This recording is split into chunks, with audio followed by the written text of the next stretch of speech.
Today we're going to cover how to fix a default subdivision. Now, you'll notice that on the recap screen, on the right-hand side, you'll see the breakout for the different subdivisions that we have inside of a project. And you'll notice the first one is the default subdivision. In this case, I can tell that it's coming from the tax class or cost type of labor. So in this case, if I were to click on labor and then click on the clock, it's going to show me the specific items that are flagged that are causing the issue. Now in this case, you'll see that we have 4 items that are being brought into question. And there's a couple ways that I can fix this. The first way is I can click the columns drop down.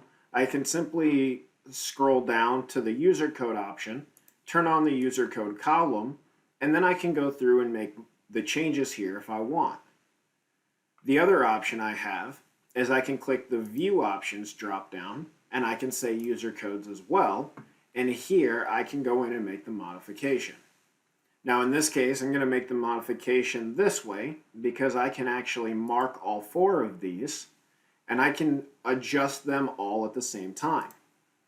I click the adjust marked lines tool, click the drop down, and now I can simply go through and decide where I want this to go. In this case, I'm going to apply this to my shingle labor, say OK, and now all 4 of them have been set as shingle labor. Now when I click on the recap screen, you'll notice that there's no longer a default subdivision, and now we have just the 2 subdivisions that we care to see on this project, which are roofing and drywall.